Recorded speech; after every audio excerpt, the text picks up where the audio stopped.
So today is a Q&A. I put a post out there asking people what questions they had, and we got it back. I've folded that over just to cover the address, obviously.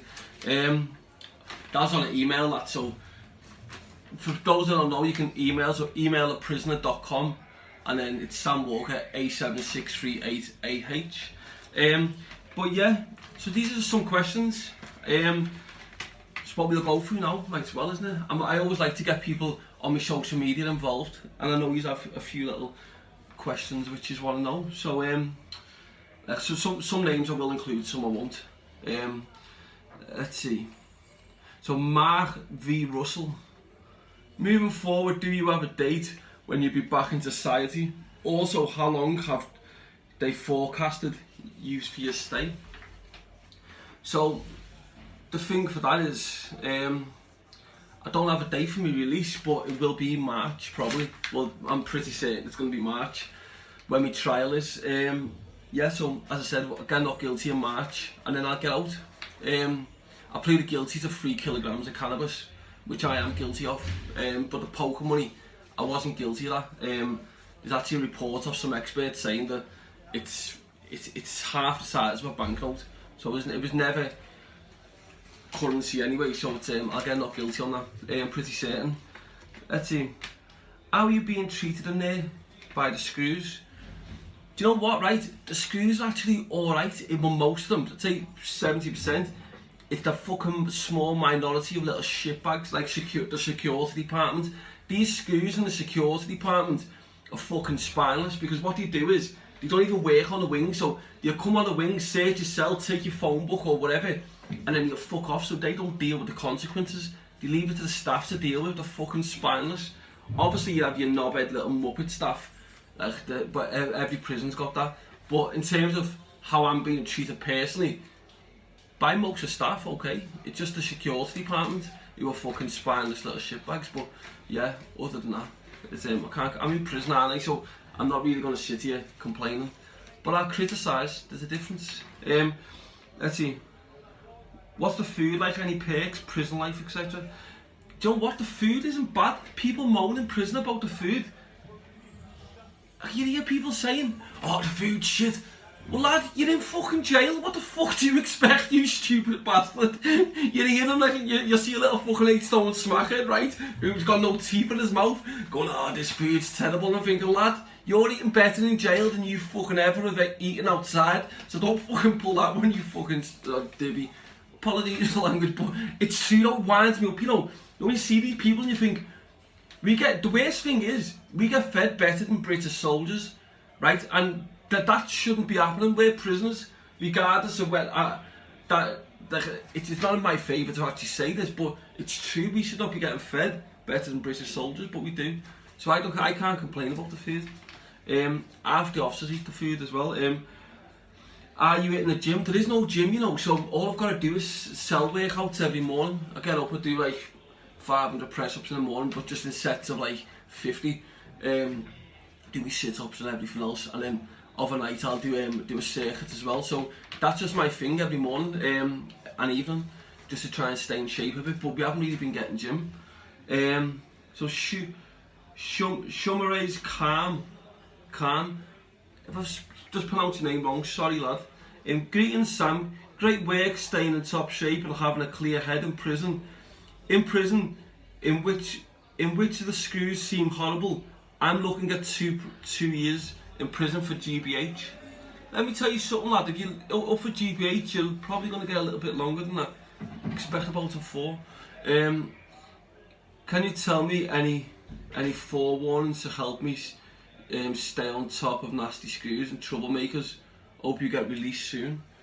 So, any tips on staying on top of nasty screws and troublemakers? Just keep your head down. Like that's all you need to do. Just mind your own business, keep your head down. I'm quite opinionated, so I get myself into bother, because if I see something, I'll tend to say it and get myself in trouble, end up in an argument with skewing and fucking having a little roll around or whatever. But yeah, just keep your head down, just mind your own business, and you'll be sound. Yeah, Big Mac from YouTube. Fancy a beer in Clitheroe? Could listen to your stories all day and night. What a lad. Nice one, Big Mac, lad. As I said, if you look on me YouTube, you'll see where fucking like people have come up to me when I've been out, and I've always been polite and respectful to everyone, and I always will be. I've got nothing but respect for anyone that follows me, as I've always said, and I'd always say hello to you. And if I see somebody's out in town or in a bar or a nightclub, as I have done in the past, come up and say hello, and I always say hello to you, and chances are, it won't be you buying me a drink, I'll probably end up buying you one. But yeah, as I said, Big Mac, more than welcome, lad. Peter Taylor Cook, would you back the field poverty mission? Free working classes from energy poverty. I don't know anything about that, to be honest with you, mate. But obviously, you can get free energy for people then, of course. But I can't comment on that because I don't know what a field poverty mission is. Yeah, I don't know what that is, mate. But enlighten me in the comment section. Ryan Lewis, stay safe in there, Sam. What's the spice problem like in Hull, bro? I know you touched on it in one of your videos. In all courts it was bad and seemed like everyone was on it. Lad, in Hull prison, it's rough, you know, lad. It's like these prisoners are just fucking walking around spiced up like zombies. What else have you got? You've got these fucking, it's just weird, just pre-gabbed up and just prison. Weird jail, but it's bad. The spice has ruined people. Yeah, Lee Max put, is it true Jordan McCann got tethered and swilled? No, it's not. Jordan McCann, I was in the old course with Jordan, and he was sound. Jordan McCann had it nice. Obviously you're going to have people making stuff up about him. I heard rumours saying he had committed suicide. He had fucking, what else, been swilled with hot water. These were all lies. He actually had it nice. He got on with everyone. Yeah, he's actually alright, Jordan, to be fair. I like him. He's on the same wing as me, so yeah, nothing but good things to say about him. Let's see. This writing's dead small, as you can see, so it's fucking getting this up. Let's see. Please could you, Lisa Fitton off YouTube's put, please could you interview a long-term prisoner? Be interesting to hear his views. Was it worth it, etc. Yeah, I will. I'll do that. I'll interview a couple of prisoners soon. Yeah, it's finding a couple with any sort of calibre. But yeah, I will. I'll interview a couple soon. Let's see. Lisa Sandown, UK Miller. I've been following you for a long time. Hope you're well. Can you do a video looking around your cell and see what it's like? Give us a shout out to the mothers on the Isle of Wight. Hello. Yeah, well, I'll do a video on my cell this week. Sorry, next week I'll do that. Yeah, let's see. Aaron Rowe, what's your daily routine? But you know what? I'm locked up 23 hours a day, so I get up in the morning about 9:30. I'll do my cell workout. After doing my cell workout, I'll probably have another little sleep, you know, until about 11. Sit on the phone for a bit. And then, what do? I write. I do a little bit of writing. And that's my routine, and I'll do another workout later at night. And that's it. Like, it's no life, I'm just literally just surviving in here, but it's that's just what it is in prison. Yeah, and would I ever step into the ring? Do you know what? I actually wouldn't, you know. I'd rather go and meet someone fucking off camera late at night, fucking somewhere, than step in the ring and be a performer monkey, because that's all you're being. What's the point? But I'm a grown man now. I'm not fucking 22 years old, right? I'm a grown man. I'm not gonna start stepping into fucking rings being performer monkeys for people, when really, what's the point? It's someone's got a problem. It's sound. Let's get a meet on tonight, 12 o'clock. No police or witnesses around, and we'll deal with it that way. Simple, problem solved. But yeah, I would have. So nah, I probably wouldn't. No. Let's see. Over and out. Sam, what do you think about the grooming gang scandal in the UK, which Tommy Robinson is working tirelessly to get the public to see? I'm going to do a video about Tommy Robinson this week. I like Tommy personally. That's just my personal view. I've got friends who are obviously black or Asian who think he's racist, but I personally don't. I do a video about Tommy this week, and about what he's done, because like, in terms of this groom gang, because it is actually a good thing what he's doing. Anyone exposes nonce, in my eyes, the sound. And I'm going to upset a few people with that. But at the end of the day, I don't see Tommy as a racist, so yeah, I do a video. Chasing Vermon's put, this is YouTube again.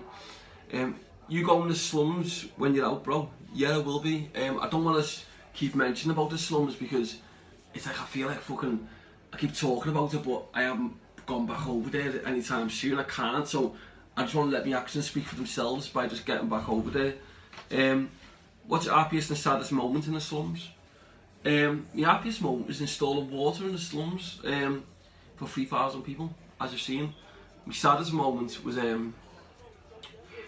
seeing a little girl, Alia. If you go on Sam Walker Vice on Google, type in Sam Walker Vice, you'll see her. Little girl called Alia. She died from drinking sewage water. She was, when I was in the slums, seeing a mum cradling her. Took her to the hospital, and yeah, 3 days later she died, unfortunately. And I remember squeezing my finger as well in the taxi. It was sad. Yeah, God bless her. But yeah, sad. But yeah, it was yeah, but that was probably the saddest moment, that, to be honest with you. There's and then, but it's because of her. So in her death, she probably saved lives, because it's because of her what motivated me to put the fresh water in the slums. So without her passing away, that never would have happened. And the ironic thing is that after her funeral, I was in the taxi on the way back thinking, how the fuck can we put fresh water in the slums? And like, what happened? I just had a fucking an epiphany. Right, I was there, and all of a sudden I just looked at this hotel a mile away and thinking, I went, have you got fresh water? He went, yeah. I went, well, why can't we connect your water supply to the slums, which is a mile away? And that's how it happened. Got the people in the slums to dig a hole for a mile, contacted the water company, and that was it.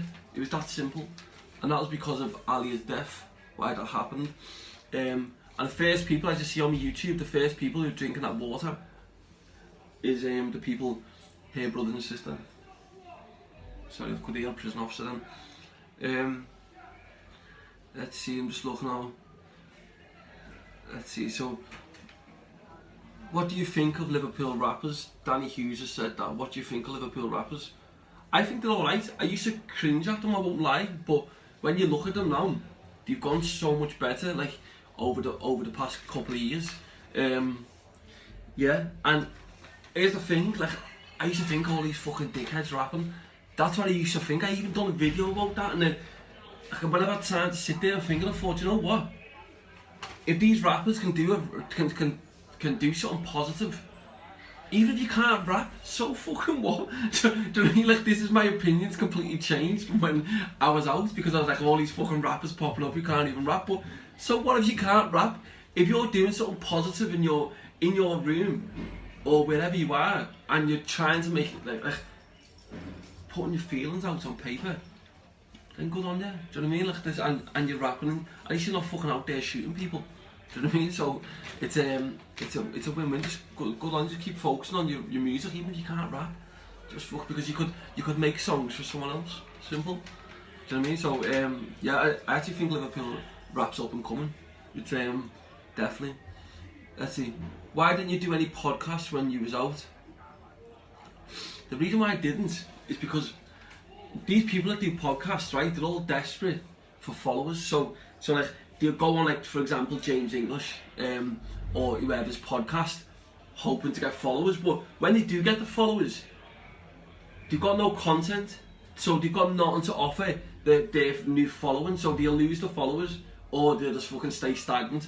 And because before the podcast, they were stagnant anyway with the followers. They were never able to get any further, because these people who are going on the podcast, they've got no charisma. Right, so the fucking videos are fucked. They've got no content, so the videos are shit, and they've got no sex appeal, which means that no women will even look at them, right? So therefore, they've got nothing for to make to do on the social media. What can you do? Just sit there fucking, I don't know, but these fucking people, and plus on top of that, I didn't want to be going on to fucking every podcast. I don't need to do podcasts. I've got my own content, I've got my own channel, I've got my own thing going on. Do you know what I mean? So I don't need to do podcasts. I've never really, that's why I've been in no rush to do them. Obviously I'm doing a thing for Channel 4, and then I'll do James English at some stage, but yeah, I've been in no rush to do them, to be honest with you. That's for the simple fact is that I haven't needed to, whereas these people who are going on podcasts, they need to do them for views or for fucking followers. I don't. Stacey said, have you got a girlfriend? No, I haven't. Not yet. What are you looking to do when you get out? What am I looking to do when I get out? I'm going to focus on a legitimate business, which I'm hoping will take off. Hopefully, that's what I'm going to do. Yeah, we'll see where it takes off. If it does, then I'll be literally in my own lane, like out that fucking rat race and doing well. Michael's put, have you found out who grassed you up to the police?